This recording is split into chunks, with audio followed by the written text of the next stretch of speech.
That $500 AI headset feels premium on your skin, right? But here's the glitch. The exact spot those cushions touch was once the prime target for a soldier's blade. This N5 kanji isn't just mimi, it's a trophy of a bloody slaughter. Welcome to the dark side of Japanese.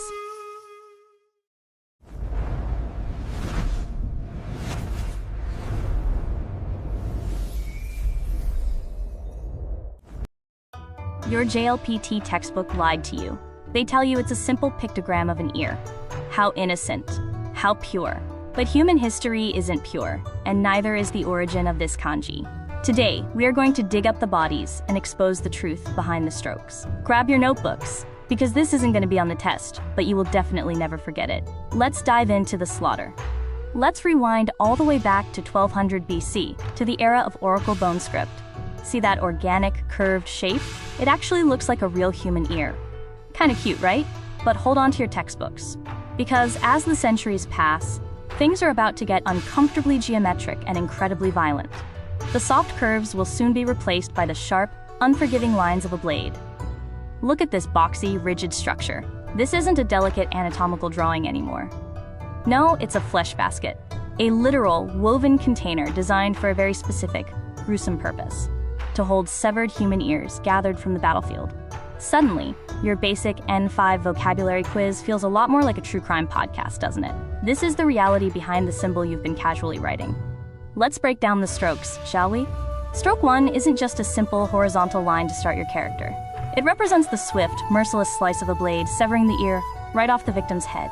A very sharp, very final start to your kanji writing practice. Every time your pen hits the paper, you are recreating that initial, brutal cut.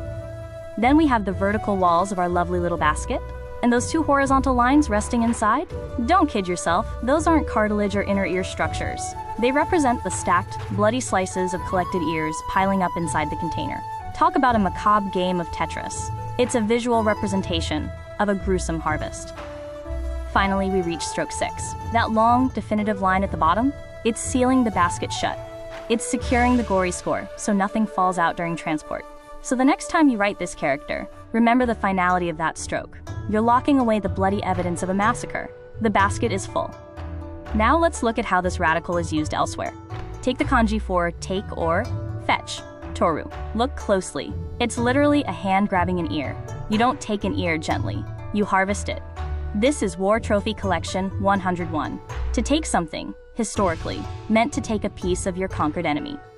And how about the kanji for most, motomo? It features our lovely ear kanji sitting right under a sun or a covering. It originally symbolized a full, heavy bag of severed ears. The logic is simple and brutal. Whoever had collected the most ears held the most power. It's the ultimate, terrifying flex of military dominance. So we find ourselves with a strange dichotomy. In ancient texts, the ear can be a holy receiver of divine messages, or it can just be dead meat collected in a wooden basket. It really depends entirely on whether you're the priest offering prayers or the unlucky victim on the battlefield. Take the kanji for holy or sacred, hijiri. Notice the ear radical prominent on the left? Why is it there? Because the holy man, the sage, is the one who has the ability to hear the voice of the gods. It's an ear for the divine, and more importantly, it's an ear that is thankfully still attached to the head. But those ears in the basket?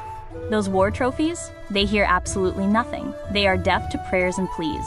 They are just cold, hard currency in a gruesome economy of violence and power. It's not exactly the zen, peaceful Japanese aesthetic you were expecting when you started learning the language, is it? Let's fast forward to the 1590s. Japan's brutal invasions of Korea under the warlord Toyotomi Hideyoshi. The samurai needed to bring back proof of their kills for rewards, but bringing back whole heads was simply too bulky and rotten for the ships. So they downsized. They brought back ears and noses instead. To survive the long, hot sea voyage back to Japan, these grisly trophies couldn't just be tossed in a pile.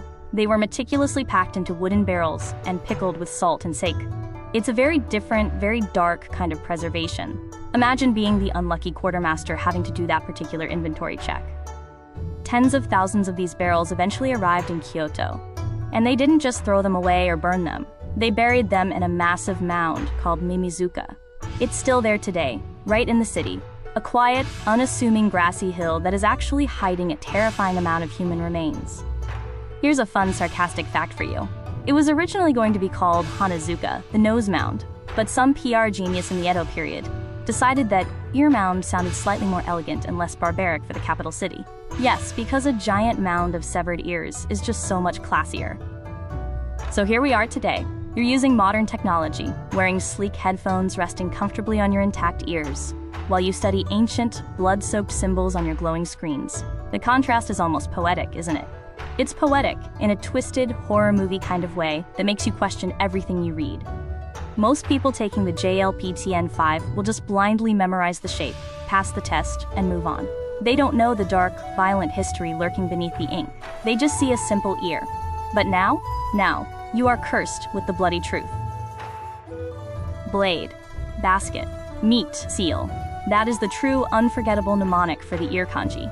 Forget the cute little textbook pictures of an earlobe. Memorize the slaughter, feel the history, and I promise you, you will never, ever forget how to write this kanji again as long as you live.